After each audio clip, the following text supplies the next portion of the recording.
Hello నమస్తే. నిన్న నరేంద్ర మోడీ గారు ఇండియన్ ఆర్మీకి ఫ్రీ హ్యాండ్ ఇచ్చేశారు.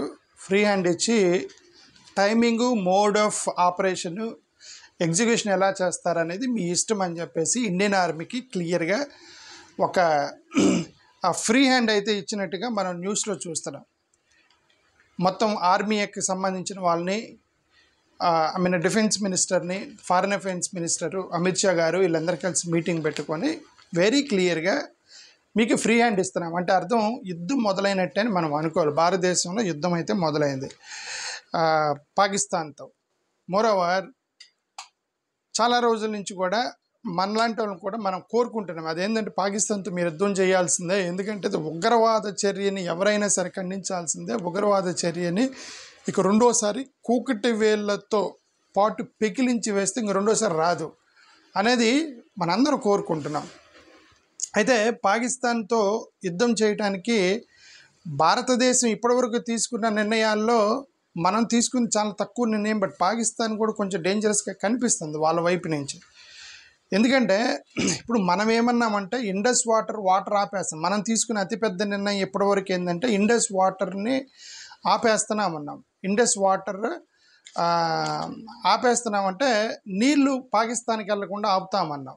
అది మనం ప్రాక్టికల్గా ఆపగలమా? నిజం మాట్లాడితే ప్రాక్టికల్గా ఆపగలమా? ఎందుకంటే ఒక పెద్ద తుఫాన్ వచ్చేసి ఆ వాటర్ మొత్తం సింధు రివర్లోకి ఫుల్గా వాటర్ నిండిపోతే ఆ వాటర్ ఆపగలిగిన డ్యామ్ ఉందా మన దగ్గర? ఆ కెపాసిటీ ఉందా? డ్యామ్ ఉందా అంటే డ్యామ్ మనకు కనబడతలేదు. ఓకే, డ్యామ్ లేదు. ఆ డ్యామ్ లేదు అంటే 1961 నుంచి మేము సింధూరు నది మీద మేము డ్యామ్ కడతాము అంటే పాకిస్తాన్ వాళ్ళు ఒప్పుకోలేదు. ప్రపంచ బ్యాంకు అడ్డం వచ్చి వాళ్ళు ఒప్పుకోవట్లేదు కాబట్టి ఇది కంప్లీట్గా ఏ యాంగిల్లో చూసినా సరే అక్కడ వాటర్ నాపేటువంటి టెక్నాలజీ మన దగ్గర లేదు. తక్కువ వాటర్ ఉన్నప్పుడు అక్కడ ఏదో చిన్న చిన్న రవి డ్యామ్ లాంటివి చిన్న వాటితో మనం ఆపగలమే తప్ప హెవీ ఫ్లో వచ్చినప్పుడు వాటర్ ఆపగలిగిన కెపాసిటీ భారతదేశానికి లేదు. బట్ అయినా సరే మన వాళ్ళు మేము వాటర్ ఆపుతాం, మా కెపాసిటీ శక్తి మించి అన్నారు. ఓకే, అది మనం ఇచ్చిన అతిపెద్ద థ్రెట్. కానీ వాడేమన్నాడు పాకిస్తాన్, నేను షిమ్లా ప్యాక్ట్ని రద్దు చేస్తానన్నాడు. షిమ్లా ప్యాక్ట్ అంటే ఏంటి అర్థం? షిమ్లా ప్యాక్ట్ అంటే చూడండి, మీకు ఆ మ్యాప్ చూపిస్తాను. మన గతంలో ఇండియా ఇది చూడండి, బ్రిటిష్ ఇండియా ఉన్నప్పుడు భారతదేశం, ఇది మన ఒరిజినల్ భారతదేశం. ఇది మన ఒరిజినల్ భారతదేశం. అప్పుడు ఇది అంటే బ్రిటిష్ వాడు పరిపాలిస్తున్నప్పుడు భారతదేశం. అప్పుడు ఇది ఇక్కడ పాకిస్తాన్ మన భారతదేశంలో ఉంది, బంగ్లాదేశ్, బర్మా ఇవన్నీ కూడా మన దేశంలోనే భాగం భారతదేశంలో, ఈ దేశాలు మొత్తం కూడా. సో అప్పుడు మనలో ఒక షిమ్లా ఒప్పందం 1971లో ఇందిరాగాంధీ పాకిస్తాన్ మీద యుద్ధం చేసినప్పుడు ఆ యుద్ధంలో గెలిచి ఇదిగో ఇక్కడ ఒక సంధి చేసుకున్నారు, దాన్ని షిమ్లా ఒప్పందం అంటారు. ఇది చూడండి, పాకిస్తాన్కి ఇండియాకి మధ్యలో ఉన్నటువంటి ఈ లైన్ ఏదైతే ఉందో దీన్ని ఆ లైన్ని మేము క్రాస్ చేయమని ఒక ఒప్పందం చేసుకున్నారు, దాన్ని షిమ్లా ఒప్పందం అంటారు. అంటే ఇప్పుడు పాకిస్తాన్ నేను షిమ్లా ఒప్పందాన్ని నేను క్యాన్సిల్ చేస్తున్నానంటే అర్థం ఏంటి? పాకిస్తాను భారతదేశ భూభాగంలోకి మేము వస్తామని చెప్పినట్టే కదా అర్థం. షిమ్లా ఒప్పందం క్యాన్సిల్ చేస్తున్నామంటే మనమేమన్నాము? వాటర్ ఆపుతామన్నాం. మనం తీసుకున్న అతిపెద్ద నిర్ణయం వాటర్ ఆపుతామన్నాం. వాడేమన్నాడు? షిమ్లా ఒప్పందాన్ని క్యాన్సిల్ చేస్తున్నాను అని అంటే ఆల్రెడీ కాశ్మీర్లో సగ భూభాగం వాడి దగ్గర ఉంది, సగ భూభాగం భారతదేశం ఆక్యుపేషన్లో ఉంది. ఈ పాకిస్తాన్ వాడిని నేను ఈ షిమ్లా ఒప్పందాన్ని ఒప్పేస్తాను 1971 ఒప్పందం అంటే అర్థం ఇంకా భారతదేశ భూభాగంలోకి వస్తానని ఎంత ధైర్యంగా చెప్తున్నట్టే కదా అర్థం. కాబట్టి వాళ్ళ యొక్క ఐడియాలజీ లోపల ఏదో వాళ్ళకేదో ఒక డేంజరస్ ప్లాన్ ఏదో ఉంది పాకిస్తాన్కి, ఒకటి అర్థమవుతుంది. మోరోవర్ ఈడు ఫారెన్ మినిస్టరు వాడు మీడియా ముందుకు వచ్చి, ఇండియన్ మీడియా ముందుకు వచ్చి వాడు ఏం చెప్తున్నాడు? మేము మా జోలికి వస్తే మేము అణుబాంబులు వేస్తాము, మీరు మా జోలికి రావద్దని చెప్పి వాడు బెదిరిస్తున్నాడు స్టార్టింగ్ నుంచి కూడా. అంటే ఎందుకు వాళ్ళకి ఇంత ఎందుకు బెదిరిస్తున్నారు? వీళ్ళకి ఇంత కాన్ఫిడెన్స్ ఏంటంటే ఇది వెనక చైనా వాళ్ళకి అండగా ఉందన్నటువంటి ఒక కాన్ఫిడెన్స్. ఇప్పుడు పాకిస్తాన్, ఇప్పుడు మనం ఈ మ్యాప్ చూస్తే ఇప్పుడు ఇది ప్రపంచ మ్యాప్. ఈ ప్రపంచ మ్యాప్లో ఇది మన ఇండియా ఇక్కడ ఏడా ఉందంటే, ఇప్పుడు మన ఇండియా చూడండి, ఇప్పుడు 1 minute చూపిస్తా. ఇప్పుడు ఇది ఇండియా అండి. ఇప్పుడు ఇది ఇక్కడ ఇది ఇండియా మనకి. ఇది ఇండియా. ఈ ఇండియా చుట్టుపక్కల ఇవన్నీ కూడా ముస్లిం కంట్రీస్ ఉన్నాయి. అంటే పాకిస్తాన్కి సపోర్ట్ చేస్తే ఆటోమేటికల్ అంటే మన చుట్టుపక్కల ఉన్న ఇది చైనా. ఈ చైనా వాడు పాకిస్తాన్కి సపోర్ట్ చేస్తున్నాడు. ఓకే, ఓన్లీ మన సౌత్ ఏషియాలో ఉన్నటువంటి చిన్న థాయిలాండ్, బ్యాంకాక్ వాళ్ళు ఎట్లా ఇంటర్ఫియర్ అవ్వరు ఇండియాతోటి. ఇది వీళ్ళ వల్ల ఇప్పుడు మనకి యుద్ధం చేస్తుంది ఇటువైపు యుద్ధం చేస్తున్నప్పుడు ఇటు చైనా, ఇటు పాకిస్తాన్, ఇది ఇవన్నీ ఆఫ్ఘనిస్తాన్, ఉజ్బెకిస్తాన్ ఇవన్నీ కూడా ముస్లిం కంట్రీస్ ఉన్నాయి. ఇప్పుడు వాళ్ళందరూ పాకిస్తాన్కి హెల్ప్ చేస్తారు, చైనా హెల్ప్ చేస్తారు. మన భారతదేశం ఒక పక్క వాటర్, ఇదంతా వాటరు, ఒక పక్క శత్రువులు. భారతదేశ భూభాగం అలానే ఉంది. ఒక పక్క ఫుల్ వాటర్ ఉంది, రెండో పక్క మొత్తం శత్రువులు ఉన్నారు. మధ్యలో ఇరుక్కుపోయి ఉన్నాము భారతదేశం ఇక్కడ మధ్యలో. ఓకే, ఈ పరిస్థితుల్లో పాకిస్తాన్ మీద యుద్ధం అంటే అది చిన్న దేశం అయినప్పుడు కూడా నాట్ సో ఈజీ. అందుకనే వాడు ధైర్యం చేస్తున్నాడు. ఏమంటే షిమ్లా ఒప్పందాన్ని రద్దు చేస్తాను అంటే భూభాగం రద్దు చేసి మన భూభాగంలోకి నేను చొచ్చుకొని వస్తానని పాకిస్తాన్ చెప్తుంది. ఓకే, ఏది మనం ఇంత పెద్ద దేశము వచ్చే పాకిస్తాన్ ఒక చిన్న దేశం అయినప్పుడు కూడా మనం బెదిరిస్తున్నాడంటే వెనక పక్క ఇదంతా శక్తి, ఇదంతా కూడా ఉంది. ఇప్పుడు మనకి హెల్ప్ చేస్తున్నటువంటి అమెరికా వాళ్ళు ఇక్కడ ఆడో ఉన్నారు. ఇప్పుడు ఇక్కడ యుఎస్ ఉంది, ఇక్కడ బ్రెజిల్ ఉంది. ఓకే, ఇక్కడ ఆడో ఫ్రాన్స్ ఉంటుంది. ఇప్పుడు వీళ్ళందరూ కూడా మనకి హెల్ప్ చేయాలంటే ఇలా వచ్చి మనకి హెల్ప్ చేయాలి. ఇలాగా వాటర్ మీదుగా వచ్చి భారతదేశంలోకి వచ్చి వీళ్ళతో కొట్లాడాలి. లేదంటే ఇక్కడ ఆఫ్రికన్ కంట్రీస్ తోటి ఇలాగ వాళ్ళ హెల్ప్ చేసుకొని ఇట్లా రావాలి. ఆఫ్రికన్ కంట్రీస్ కనుక హెల్ప్ చేస్తాయి. ఇట్లా ఆఫ్రికన్ కంట్రీస్ అన్నా సముద్రంలోనైనా అమెరికా వచ్చి మన తరపున పొట్లాడాలి. అదర్వైజ్ వీళ్ళంతా కూడా పాకిస్తాన్కి సపోర్టర్స్, ఇటు పక్క చైనా పాకిస్తాన్కి సపోర్టరు.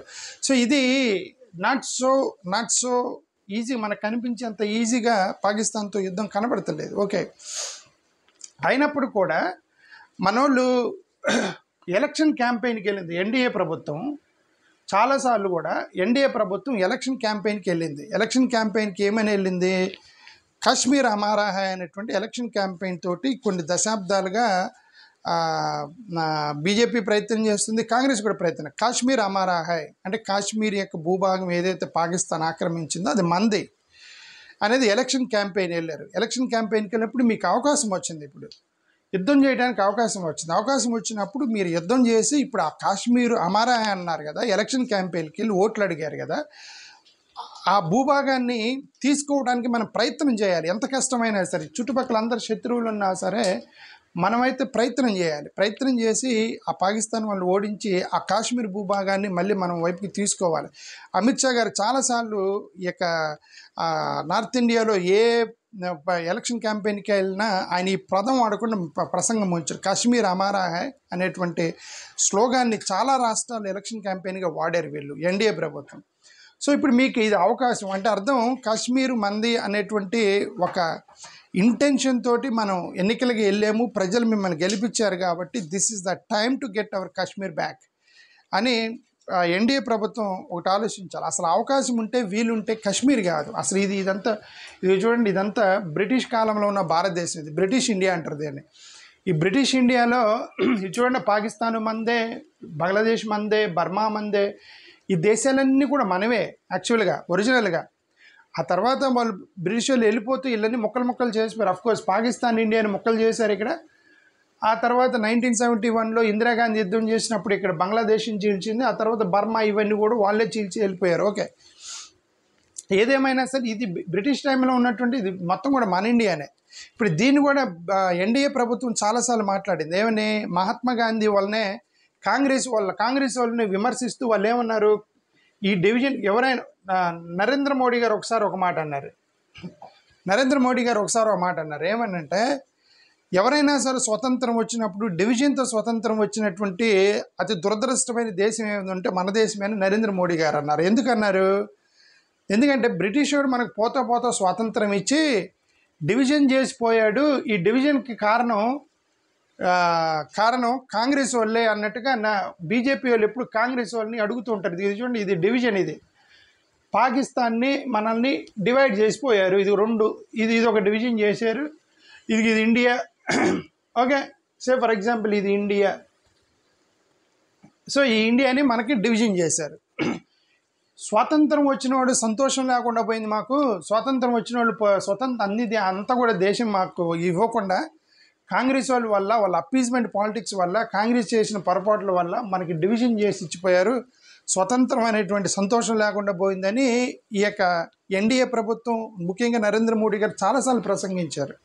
ఇప్పుడు ఇది మనకి టైం, ఇది మీకు ఈ డివిజన్ మీకు నచ్చలేదని అర్థం, డివిజన్ మీకు నచ్చలేదు, ఇది కూడా మన భారతదేశంలో భూభాగమే అని ఎన్డీఏ ప్రభుత్వం చెప్తుంది ప్రజలకి. మన భాగమైనప్పుడు ఇక కాశ్మీర్ కాదు, యుద్ధం చేసేస్తే పాకిస్తాన్ మొత్తం కలిపే ఇండియాలో. ఇప్పుడు మీరు అదే కదా, దీనికోసమే కదా మీరు అంటున్నారు మా భారతదేశాన్ని అన్యాయంగా డివిజన్ చేశాడు మహాత్మా గాంధీ, జిన్నాకి సపోర్ట్ చేసి కాంగ్రెస్ ద్రోహులు, దేశద్రోహులు అంటున్నారు కదా. ఇప్పుడు మనందరం దేశభక్తులం కాబట్టి ఇప్పుడు మనం ఏం చేద్దామంటే ఈ పాకిస్తాన్ మొత్తాన్ని లాగలమా? అసలు అంత కెపాసిటీ. జమ్మూ కాశ్మీర్లో ఉన్నటువంటి పాకిస్తాన్ ఆక్యుపైడ్ కాశ్మీర్ ల్యాండ్ తీసుకోవటమే చాలా డిఫికల్ట్గా కనిపిస్తుంది. బికాజ్ వీళ్ళంతా చైనా, వీళ్ళ చుట్టుపక్కలందరూ శత్రువులు ఉన్నారు పాకిస్తాన్కి సహాయం చేయడానికి. ఇప్పుడు మరి అలాంటిది పాకిస్తాన్నే తీసుకొచ్చి భారతదేశంలో కలపాలంటే మనం కలపలేము.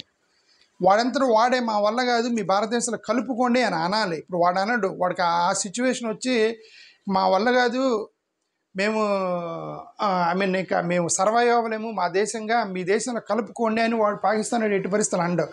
ఆడ అవసరమైతే అవతల ఆఫ్ఘనిస్తాన్లో కలుస్తాడు, లేదంటే యువత లేదు పర్షియా లాంటి దేశాలు, పర్షియా, సిరియా ఇలాంటి దేశాలు, ఇరాన్లో కలుస్తాడు తప్ప ఆడు తీసుకొచ్చేసి భారతదేశాలు కలపడానికి ఎందుకు శత్రువుగా భావిస్తున్నప్పుడు చేయరు. కాబట్టి మనమే దాన్ని ఆర్థికంగా దెబ్బతీయాలి. అసలుకి ఆ పాకిస్తాన్ అనే దాన్ని కంప్లీట్గా స్మాష్ అయిపోయి మేము ఇండిపెండెంట్గా సర్వైవ్ అవ్వలేము అనేటువంటి ప్లేస్లో వెళ్తే తప్ప, ఆ సిచ్యువేషన్ వెళ్తే తప్ప పాకిస్తాన్ని మళ్ళీ మనం ఒరిజినల్ బ్రిటిష్ ఇండియాలో ఉన్న ఆ మ్యాప్ని మనం సృష్టించలేము.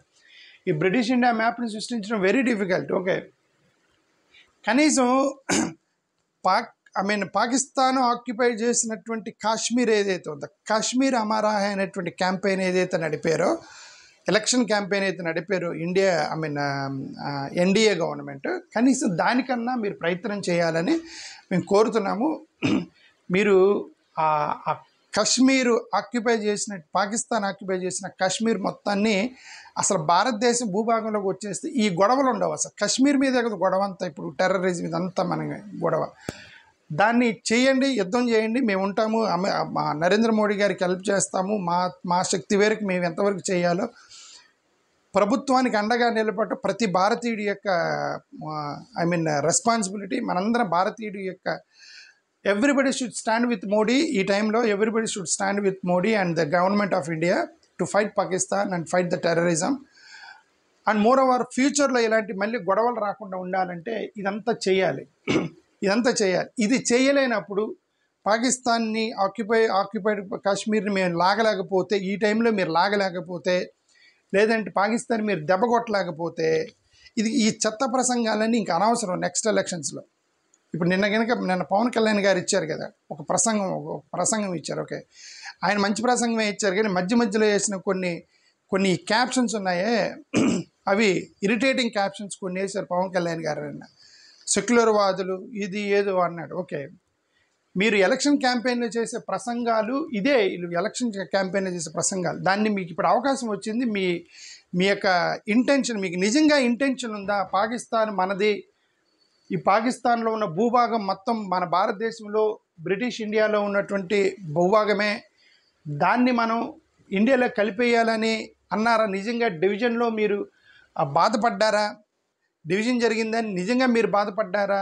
ఇవన్నీ కూడా ఇప్పుడు మీరు చేసే యుద్ధం మీద డిపెండ్ అయి ఉంటుంది, లేదా ఊరికే పొలిటికల్ స్టంట్ అనేది అర్థమైపోయింది. ఇప్పుడు చేసే యుద్ధం మీద పాకిస్తాన్ ఆక్యుపై చేసినటువంటి కాశ్మీర్ ఏదైతే ఉందో ఆ భూభాగం మనది, ఆ కాశ్మీర్లో ఉన్నటువంటి భూభాగం కూడా మందే, ఈ బర్మా మందే, బంగ్లాదేశ్ మందే, ఈ పాకిస్తాన్ ఆక్యుపై చేసిన ల్యాండ్ మొత్తం మందే. అసలు ఇదంతా కూడా భారతదేశ భూభాగం, 4 దేశాలు కలిసి భారతదేశం.